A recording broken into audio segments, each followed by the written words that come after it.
É com alegria que voltamos a esta atividade, contando nesta noite com o público que aqui está e com os amigos que nos acompanham pela TV Seja, através da internet. Para essa noite, trouxemos esse tema em torno do tema central do nosso evento MIEP, que se realizará na próxima semana. Todavia, inicialmente, gostaríamos de fazer um breve preâmbulo enfocando a chamada tragédia de Santa Maria, que ocorreu na madrugada do último sábado para domingo, envolvendo, até a última contagem, 236 jovens que desencarnaram naquela ocasião. Durante essa semana, todos nós acompanhamos nas diversas redes de rádio, de televisão e pela internet, uma cobertura intensiva da imprensa que voltou em todos os canais a atenção para o fato, buscando responsáveis, autoridades, entrevistando em outras circunstâncias os pais, trazendo à tona os dramas de famílias que sepultaram 2 filhos e nos mostrando uma realidade que é importante para o Brasil. A perspectiva espírita, evidentemente, lança muitas luzes sobre um caso como esse. Em várias outras oportunidades que envolveram mortes coletivas, eu mesma já tive a oportunidade de comentar, de proferir palestras. Em um determinado momento, me dediquei a estudar os textos de Kardec sobre o tema, e nessa ocasião, em que há um luto, que eu diria é da nação, não nos cabe maiores especulações, evidentemente, sobre causas pretéritas que envolvem essas famílias, que envolvem esses jovens. A nossa perspectiva espírita, sem dúvida nenhuma, é a de que um evento desta magnitude tem uma dimensão pedagógica que nós precisamos recolher. Precisamos tirar um aprendizado enquanto nação, enquanto pessoas que lidam com jovens, e sem dúvida nenhuma, cada família e cada desencarnado haverá de tirar uma lição muito importante para as suas existências num momento como esse. O país acorda para uma realidade exatamente compatível com aquilo que propaga na mídia. Um país que cresce economicamente, um país que faz as camadas intermediárias da população crescerem, um país que está disputando uma cadeira no Conselho de Segurança da ONU, um país que se coloca internacionalmente como uma voz em favor da conciliação, precisa acordar para todas as suas construções, todos os espaços públicos que acolhem aglomerações. Os olhos da mídia se voltam para as boates, para os cinemas, para as casas de shows, denominadas inclusive por um jornalista essa semana de ratoeiras armadas, mas há muitos outros espaços para os quais a nação precisa olhar, sobretudo quando nós nos reconhecemos como uma nação jovem e uma nação de jovens. Que esta experiência tão dolorosa, que foi capaz de unir essa nação e de nos sensibilizar para este fato, possa fazer com que nós acordemos para esse detalhe da segurança das construções. Da mesma forma que em outros episódios, eu tenho certeza de que esses jovens se sentirão um dia muito importantes e emocionados quando eles perceberem que o desencarne relativamente prematuro deles serviu para que a nação descobrisse que precisa cuidar do ambiente em que estão os seus jovens.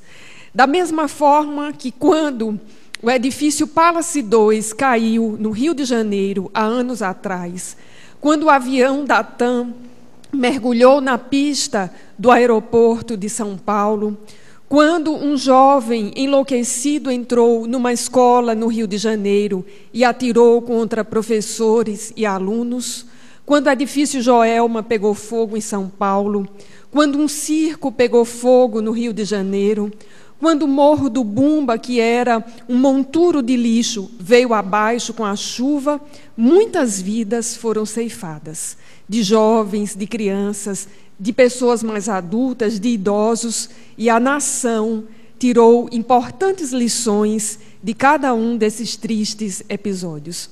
Da perspectiva espiritual, temos a convicção de que, quando despertos, quando lúcidos, esses espíritos, não obstante a dor, a dificuldade, sentem também uma profunda alegria pelo fato de o seu desencarne ter servido para que a nação protegesse milhares e milhares de pessoas.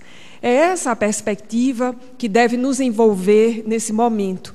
Enquanto espíritas, enquanto sociedade civil, precisaremos nos organizar para tirar as melhores lições de um episódio como esse, que não ocorre ao acaso.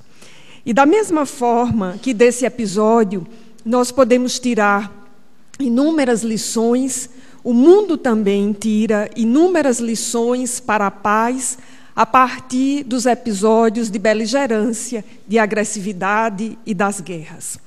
Quando nós estudamos a história da Segunda Guerra Mundial, nós vemos fatos extremamente bonitos e relacionados à paz que atravessam essa história de tantas dores e que ficaram imortalizados pelo cinema, pela literatura e por outras formas de arte.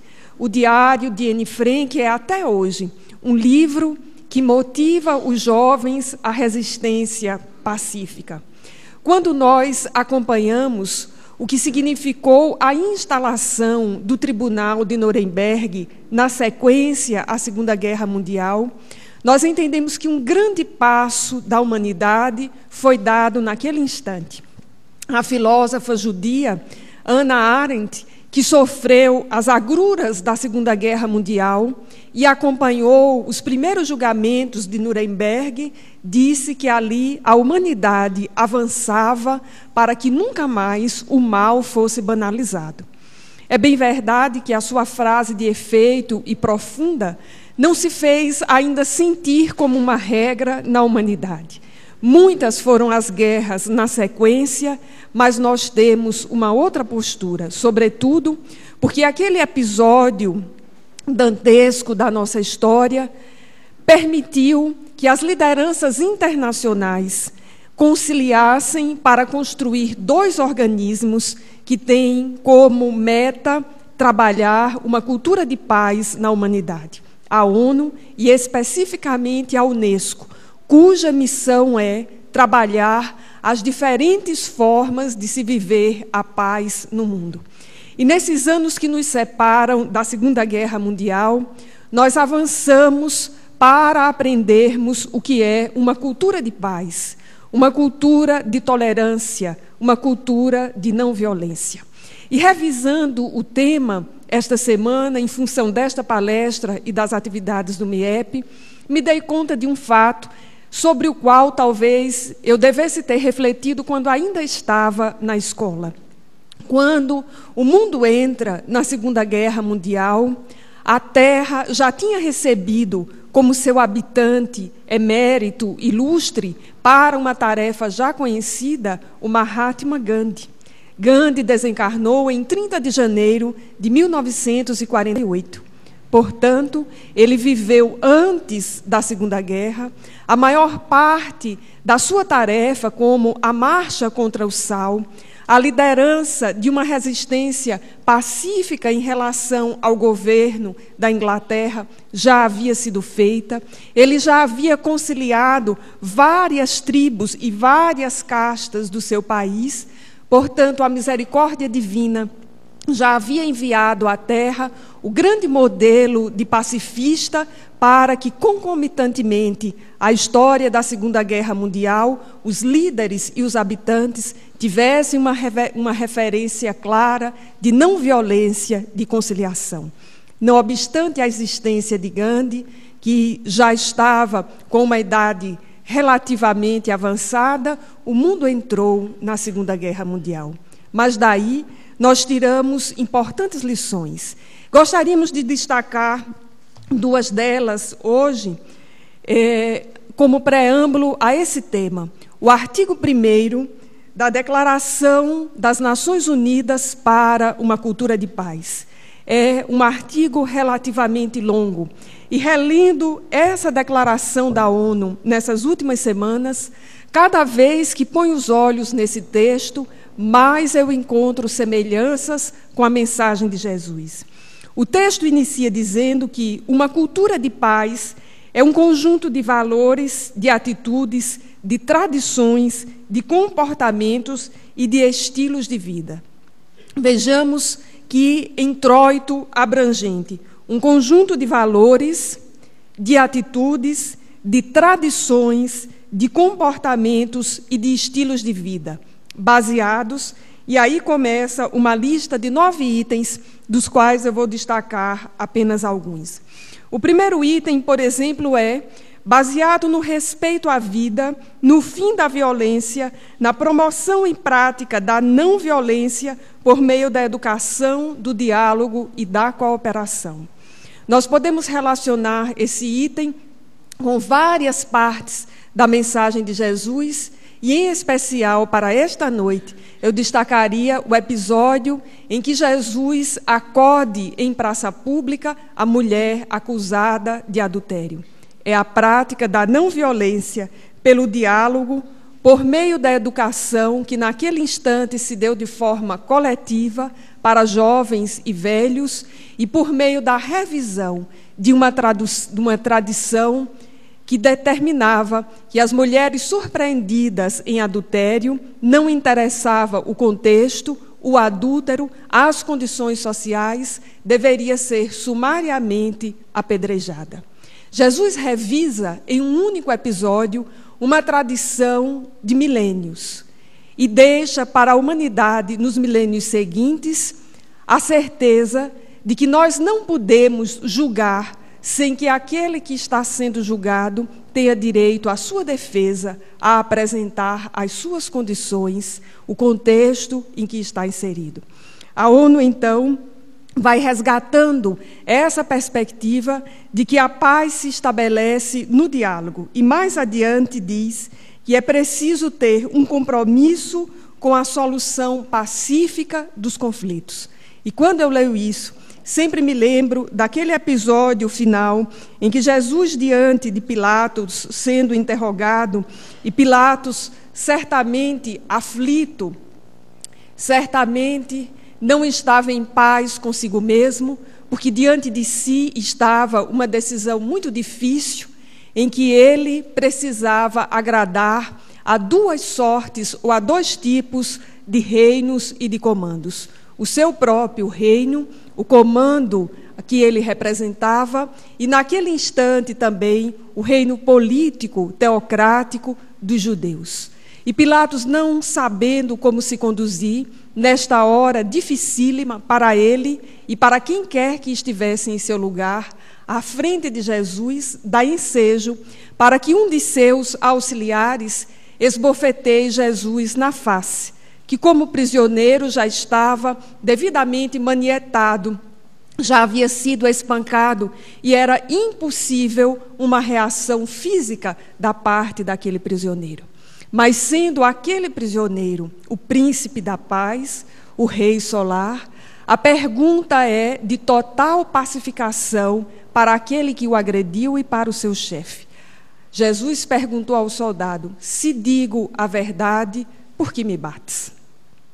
É uma sentença que certamente calou profundamente àquela alma e a nós outros, pela autoridade moral de Jesus. Se te digo a verdade, por que me bates? E essa é uma das estratégias muito utilizadas para assaltar a paz, que é exatamente a agressividade, a beligerância, o total desconcerto das criaturas e dos grupos sociais. E que somente quando nós atingirmos esse estado de que, mesmo agredidos, possamos oferecer a paz, ou a outra face, como disse Jesus, é que a humanidade se pacificará. O espírito Joana de Ângeles, que através de Divaldo Franco tem 69 obras publicadas e 23 mensagens exclusivamente sobre a paz, fora umas outras tantas em que o tema direto não é a paz, mas que ela acaba relacionando a esse tema, viveu a experiência da beligerância, da guerra, mas viveu também a experiência da paz. E certamente por isso é que com tanta facilidade esse espírito fala sobre a paz, sobre o seu contexto e sobre uma metodologia para alcançar esse estágio de plenitude. Em seu contexto imediato, reencarnatório à época de Jesus, Joana, que era Joana de Cusa, viveu a experiência da agressividade, da beligerância e de toda sorte de exclusão que o ator social mulher vivia aquele tempo. E foi encontrar-se com Jesus exatamente porque não vivia de forma pacífica. A sua alma tinha sede de pacificação. O seu esposo, Cusa, que trabalhava a serviço do Império Romano, vivia toda a sorte de acordos, de corrupções que eram possíveis para as tramas políticas daquele tempo. E o espírito feminino sensível de Joana de Ângeles, que certamente já deveria vir trabalhado de outras existências e naquela, na feição de Joana de Cusa, reconhece Jesus como o Messias, como o divisor de águas, como aquele que trazia uma mensagem diferenciada, porque o seu entorno reencarnatório de Romana, vivendo numa cultura politeísta, não a fez esconder, empanar ou negar que Jesus era o norte, era caminho, verdade e vida. E ela foi até ele para apresentar, conforme nos diz o Evangelho de Lucas, as suas dores, as suas mágoas, o desejo de superar aquela situação conjugal que lhe era praticamente insuportável aquele instante. Nós não fazemos ideia, nós que estamos no século XXI, que vivemos as relações conjugais em bases modernas, nós não fazemos ideia do que era a condição feminina naquele tempo. Da mesma forma que nós, as mulheres do mundo ocidental, nós não fazemos ideia do que é, no século XXI, nascer mulher no mundo oriental. É preciso que nós consigamos dilatar o pensamento para entender que há outro entorno, outro contexto. E que aquela alma foi hercúlea ao acolher a sugestão de Jesus de que ela não abandonasse o seu lar para segui-lo, porque não era momento adequado, e quando fosse, ele assim pediria, mas que ela voltasse para pacificar o seu lar. Então, Joana vive esse momento peculiar e certamente marcante da sua existência, que era o desejo de tudo deixar para seguir a Jesus, mas de se colocar profundamente reverente e obediente a Jesus e voltar para o lugar de onde ela queria sair. É uma experiência de renúncia que as nossas almas também não conseguem abarcar, porque é abrir mão dos próprios planos, entregar a própria vida para seguir a uma sugestão que vai no sentido contrário daquela que era desejada. A história vai dizer que Joana de Cusa volta para o seu lar, para o marido que não compreendia a sua sensibilidade, que estava envolvido com a perspectiva materialista de seu tempo, para o filho que crescia fora do contexto imediato de Roma, mas que guardava todas as inclinações dos jovens romanos de seu tempo, até que ela vai, anos depois, na cidade de Roma, entregar-se em holocausto a Jesus, vivendo uma outra renúncia, que é a do filho pedir para que ela negasse que seguia a Jesus. Então, somente um espírito como esse, que se pacificou em profundidade, que conseguiu superar os seus conflitos, é capaz de escrever 24 mensagens diferentes sobre a paz. do mesmo jeito que é um espírito capaz de escrever centenas de mensagens sobre o amor. Sobre o amor, Joana tem basicamente 2 livros: Garimpo de Amor, com 60 capítulos sobre o amor, e um outro livro chamado Amor, Imbatível Amor. E nos livros de mensagens, dezenas de mensagens sobre o amor, na sua temática direta, e outras dezenas em que o amor é a temática indireta, mas o grande viés que amarra a obra de Joana de Ângeles. Somente um espírito, assim como Emmanuel, que viveu com Jesus e que foi capaz de se pacificar, alterando o próprio rumo da existência, nos falaria com tanta propriedade sobre esse tema pela sua própria vivência. E revisando a obra de Joana sobre esse tema, encontrei um conceito mais bem acabado no seu, talvez, penúltimo livro, que é Psicologia da Gratidão, em que ela diz que a paz verdadeira é adquirida mediante a conquista da autorrealização, coroamento do processo de autodescobrimento e conduta dentro dos padrões do dever. Confesso aos amigos que eu reli essa definição e, depois de alguns minutos olhando para o texto, eu fiz a questão que talvez muitos aqui tenham feito. Não poderia ser um pouquinho mais fácil? Porque se nós observarmos a escala que ela apresenta, nas minhas limitações eu diria que ela começou do mais alto e talvez do mais difícil para mim e para a grande maioria de nós. A paz verdadeira é adquirida, aliás, mediante a conquista da autorrealização. E esse é um ponto muito difícil, porque na maioria das vezes nós não nos sentimos realizados. E se formos pelo viés materialista, nós nunca estaremos plenos, nós nunca estaremos completos, porque sempre estará faltando algo que é do momento, ou o último celular, ou o último tablet, ou a última moda, ou toda uma escala ascensional na profissão, ou mudar de classe social, ou fazer aquela viagem. Enfim, o materialismo é a grande escola para nos dizer que nós sempre seremos incompletos. Aliás, no conceito de pós-modernidade não existe o conceito de completude. Os alunos riem muito quando a gente ensina isso na universidade, e eu digo brincando para eles, na pós-modernidade vocês precisam, e nós precisamos, nos sentirmos completos na nossa incompletude.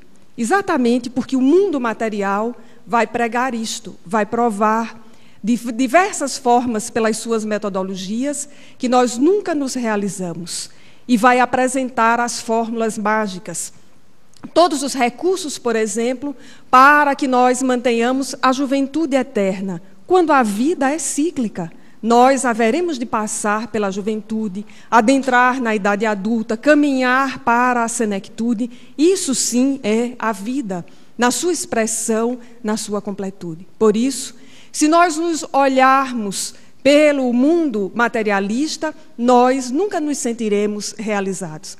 E essa semana eu vi 2 exemplares muito bem acabados disso, que eu acredito muito de vocês ouviram. Num desses momentos em que eu estava na frente da televisão, a Rede Globo faz questão de ficar reprisando o que se passa dentro do Big Brother, porque até quem não assiste, como eu, acaba sabendo o que se passa lá dentro. E eu vi uma moça absolutamente transtornada, porque ela não concordava com um dos participantes que dissera que havia ido ao Big Brother porque queria manter relações interpessoais. Ela achou isso tão trágico e tão danoso para o programa que ela o mandou para o paredão, sem saber que isto é a grande metáfora de mandar para a morte, de mandar alguém ser assassinado. E a Rede Globo repetiu isso exaustivamente. E mesmo quem não assiste sabe dessa história. E está repetindo agora exaustivamente a cena patética de um jovem musculoso que chora e diz para 2 outros participantes que aquele 1,5 milhão não será nem de A nem de B, mas será dele. É exatamente a síndrome da falta de realização à luz do materialismo. Eu fiquei olhando esses exemplos e comparando com esse conceito de Joana de Ângeles e vendo o quanto aquelas pessoas estão aflitas, porque elas estão buscando, num jogo de mentalidades, de consciências, aquilo que é praticamente o impossível e que, para se atingir, é preciso mandar os outros para o paredão. Então, a paz está longe, porque se ela resulta da conquista da autorrealização, por esse viés, nós não alcançaremos. Da mesma forma, Joana diz que a paz é coroamento do processo de autodescobrimento. E aí o conceito vai ficando talvez mais próximos de nós, quando nos reconhecemos como espíritas, como cristãos, quando começamos a refletir sobre a questão 919 de O Livro dos Espíritos, que é importante nos conhecer, estudar as nossas reações, refletir sobre elas, analisar com muito cuidado, sem preconceito, as reações dos outros em relação a nós, para tomá-las como um balizador do nosso autoconhecimento.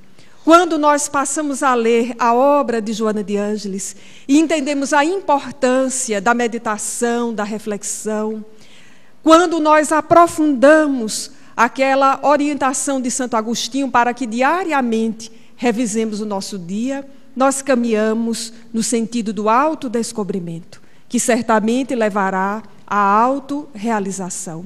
Joana colocou ambos no mais alto patamar. Adquirir a autorrealização e o coroamento do processo de autodescobrimento. E no último ponto, eu diria aquilo que está mais próximo do nosso nível evolutivo, que é a conduta dentro dos padrões do dever. Há um texto no Evangelho segundo o Espiritismo intitulado O Dever, que inicia exatamente dizendo que o dever é inicialmente para conosco, antes de ser para com terceiros. É a primeira frase.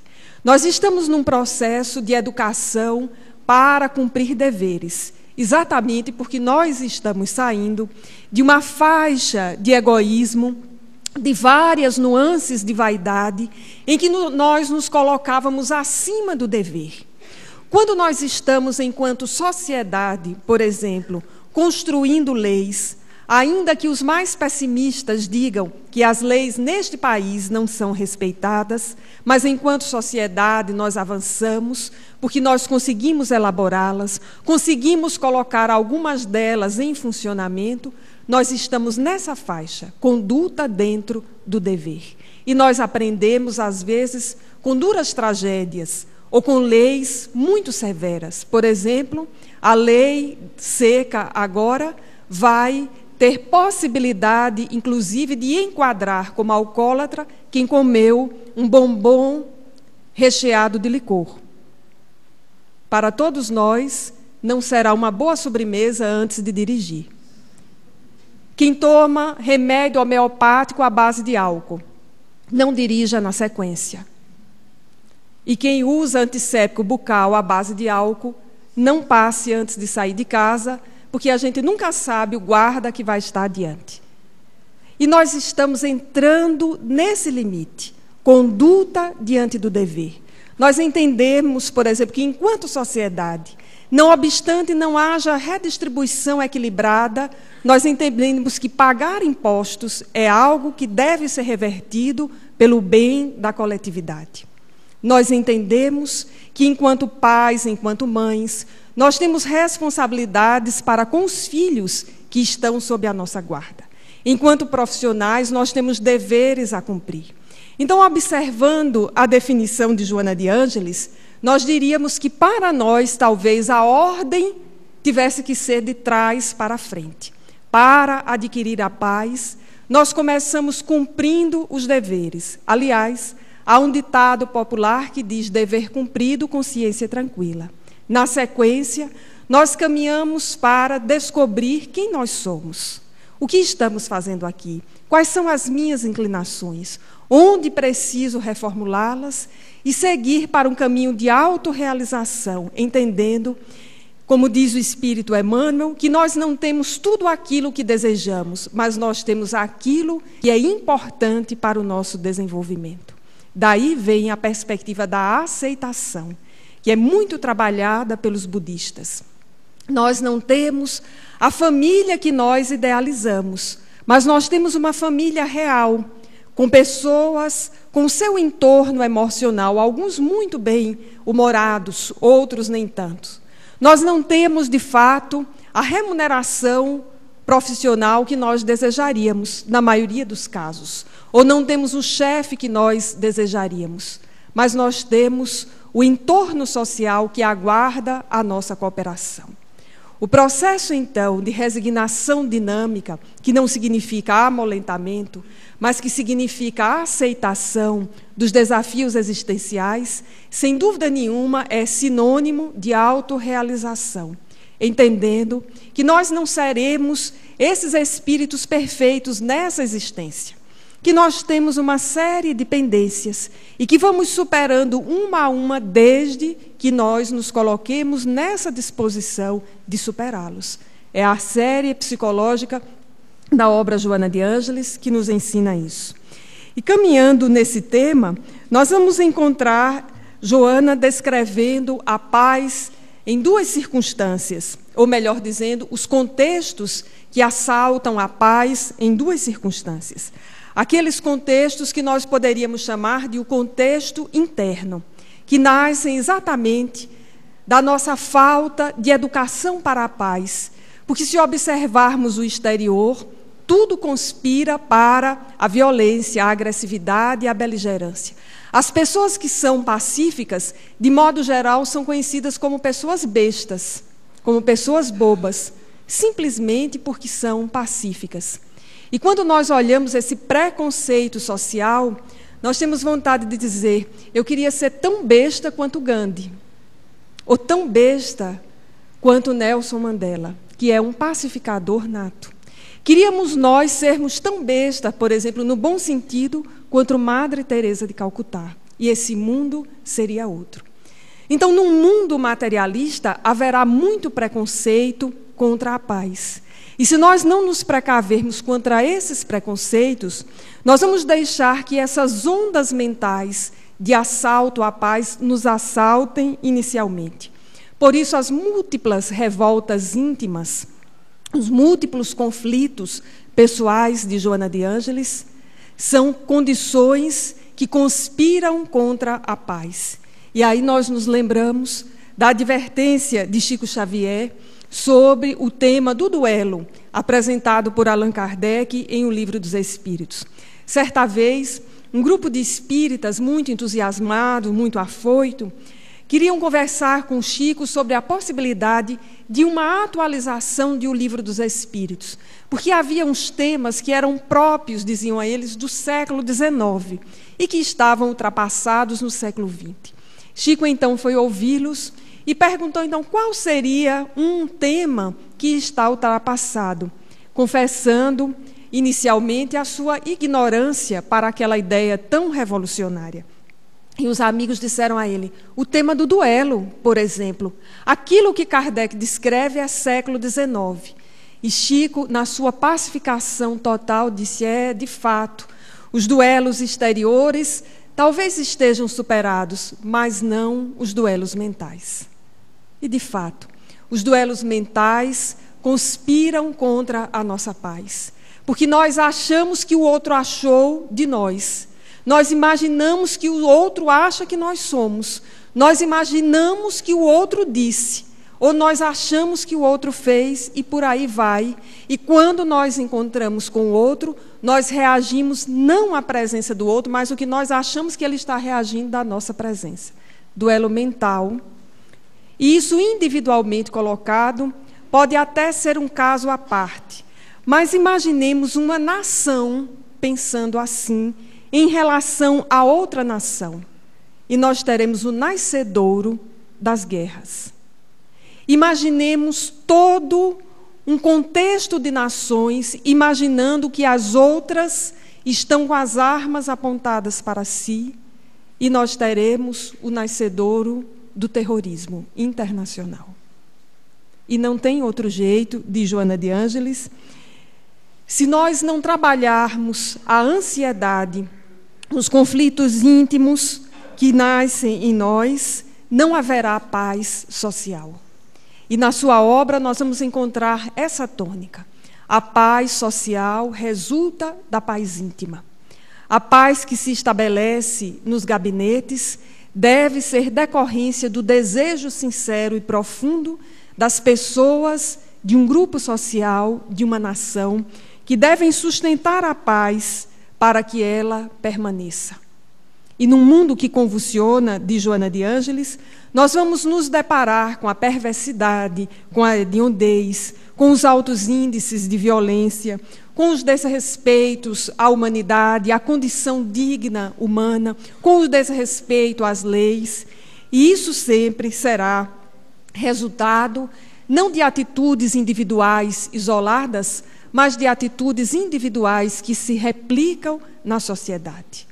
E ao começar a comentar uma metodologia de conquista da paz íntima para que se expanda depois como paz social, Joana apresenta a regra número 1, que parece até engraçada. Diz ela no livro Convites da Vida, em que ela escreve 60 convites extraordinários, no capítulo intitulado Convite à Paz, ela diz: a paz é de fácil conquista. Se um revoltado ler essa frase, vai dizer: é de fácil conquista para ela, que já conquistou a paz. Mas a profundidade do conceito nos faz refletir. A paz é de fácil conquista, porque a paz íntima, ela não depende do outro. Ela depende apenas de nós. A nossa paz nunca será resultado inicial ou somente daquilo que o outro faça em relação à nossa pessoa. Ela será sempre e inicialmente o resultado do nosso estado de consciência, da sintonia em que nós nos colocarmos. Por isso, ela é de fácil conquista, porque nós não temos o outro, que é o diferente, para dialogar. O diálogo é conosco. A operação é nossa. A escolha é nossa. O conteúdo mental que gere paz não depende do outro, depende de nós. De uma série de decisões que nós tomamos e que passamos certamente a alterar o contexto. E eu vou dar um exemplo bem prático para todo mundo. Observemos, por exemplo, os jovens e os adultos que assistem a muitos filmes e lidam com muitos jogos de computador que envolvem luta. E observemos as pessoas que cultuam os novos gladiadores, os lutadores da UFC. São decisões individuais. E a pessoa fica fixado no filme, no jogo, na UFC, sentindo, como disse um amigo meu, uma estranha sensação de vitória quando o outro vai à lona. Agora, a decisão de desligar do canal, de sair do jogo, é de cada um de nós. E quando nós saímos e desligamos, quando optamos por um outro caminho, nós alteramos o entorno espiritual que se instala em nosso derredor. Porque enquanto nós observamos essas experiências, outras mentes conectadas com a nossa também se alimentam das mesmas imagens. Portanto, a regra vale para a paz. Quando nós nos alimentamos de imagens, de conteúdos culturais que sugerem a pacificação, e isso, diz Joana de Ângeles, não significa uma pasmaceira, e nós diríamos, não significa ficar cantando hino de igreja, mas quando nós nos alimentamos de conteúdos culturais que estimulam a pacificação, nós alteramos o nosso contexto, fisiológico inclusive, e alteramos o entorno mental e espiritual em nosso derredor. É uma experiência para cada um de nós fazer. Tenho uma amiga que não me autorizou a dizer aqui, mas vou contar a experiência, que disse que para fugir ao clima da beligerância em sua família, ela escuta a música que os seus filhos chamam música de ópera, música clássica.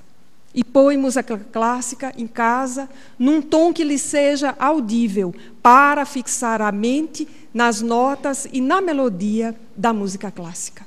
É uma forma de se desconectar do entorno de beligerância que muitas vezes nasce no próprio convívio familiar. Joana de Ângeles vai dizer que a paz é, então, resultado das nossas ações e que deve ser ampliada por meio da oração, da meditação e do rígido jejum em relação à violência. Eu achei essa expressão maravilhosa, rígido jejum em relação à violência. Devemos, de fato, iniciar um jejum em relação à violência. Não espalhá-la, não ampliá-la, não discuti-la, não propagar notícias que incentivem a violência, não reproduzir piadas que sejam preconceituosas e intolerantes para com os grupos sociais.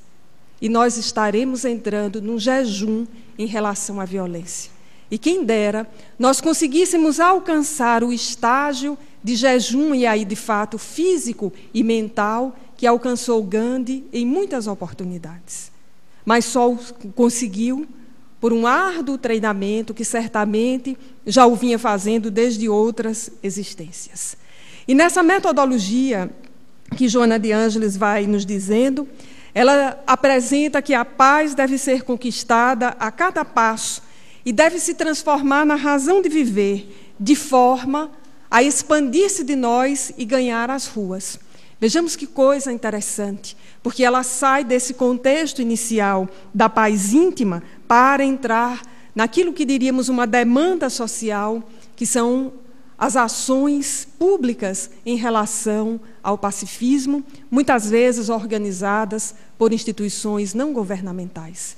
Divaldo Franco, por exemplo, há 15 anos, realiza em Salvador, e já está sendo replicado em várias cidades do Brasil e já no Mercosul, o movimento Você e a Paz, que consiste em destacar, premiar com troféus simbólicos jornalistas, pessoas anônimas, lideranças empresariais e governamentais que tenham feito um expressivo trabalho em prol da paz em Salvador. E nas demais cidades, aquelas mesmas pessoas ou autoridades que trabalharam pela paz. É uma expressão pública de trabalho pelo pacifismo.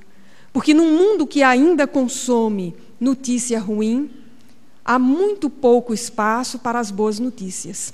E há um festival em São Paulo, aliás, um prêmio que vai, no sentido clássico do termo, premiar jornalistas que dão notícia do bem.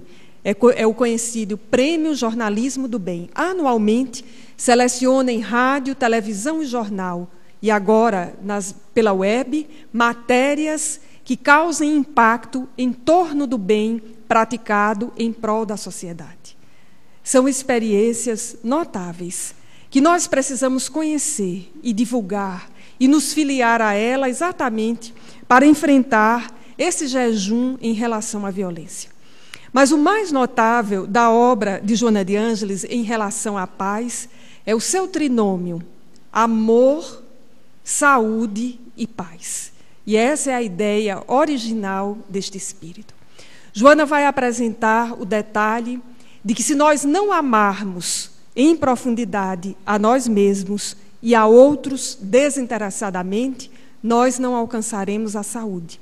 O que é uma visão psicossomática e espiritual de saúde, afirmando que a saúde não resulta, por exemplo, do bem-estar físico, como define a Organização Internacional de Saúde. Mas a saúde resulta do amor que nós direcionamos a esta vida, a este corpo físico, quer tenha limites ou não, e o amor que direcionamos desinteressadamente a outras pessoas. Portanto, amor, na obra de Joana de Ângeles, é sinônimo de saúde. E esse binômio resulta no terceiro ponto que forma o trinômio: paz. Somente quem ama em profundidade vai conseguir manter o seu corpo envolvido pelo halo do equilíbrio, que vai se expandir também na forma de paz. E para isso ela escreveu um livro chamado Encontro com a Paz e com a Saúde. E isso que Joana de Ângeles apresenta, digamos, enquanto uma ideia, enquanto um conceito, enquanto um aspecto teórico da sua obra, tem os desdobramentos práticos na obra de André Luiz e de Manuel Filomeno de Miranda. Na obra de André Luiz, nós destacaríamos o livro Libertação, cuja trama obsessiva em torno do espírito Gregório só vai se desfazer quando ele se permite encontrar-se com a sua mãe, que não lhe diz nada no primeiro encontro, apenas direciona para ele o seu profundo afeto. E na obra de Manuel Filomeno de Miranda, nós vamos encontrar em inúmeros livros, e aqui destacaríamos Sexo e Obsessão, em que o principal personagem só consegue dar um limite à sua sanha obsessiva quando se permite encontrar com a sua mãe. E destacaríamos o último livro, Amanhecer de uma Nova Era, em que o principal doutrinador era ninguém menos do que Francisco de Assis, a expressão mais bem acabada de paz que nós conhecemos na Terra. E não obstante seja ele essa expressão bem acabada de paz, ele cede a sua palavra para que a mãe daquele espírito, que era o grande articulador de uma teia obsessiva, aproxime-se daquele espírito. Esse conceito de Joana de Ângeles e esses exemplos nos fazem meditar sobre a importância de amar e sobre a grande responsabilidade de todos nós, que direta ou indiretamente somos pais e mães. Nós precisamos amar profundamente os nossos filhos. O que não significa dizer passar a mão em sua cabeça por todas as coisas, mas amá-los no sentido profundo da expressão. Porque nós não sabemos o dia de amanhã. É pedagógico que nós não saibamos, mas precisamos inocular neles este referencial de afeto, para que nas horas de dificuldade eles possam voltar para este referencial. Que não está apenas, por exemplo, nessas obras que alguém muito aturdidamente poderia ainda chamar de literatura de ficção, mas está, por exemplo, na prática dos juízes que negociam as rebeliões nos presídios, que está na prática dos negociadores de sequestros, que está na prática daqueles que negociam com terroristas e que mandam buscar as suas mães, de modo geral, as mães, em algumas ocasiões, os pais, em outras circunstâncias, as avós. Mas mandam buscá-los exatamente porque esta experiência está gravada no emocional. E contra a emoção, a razão não consegue ter razão. Não consegue contra-argumentar, porque não há como contra-argumentar em relação aos sentimentos. Por isso, Joana de Ângeles vai, originalmente, construir esse trinômio que se chama amor, saúde e paz.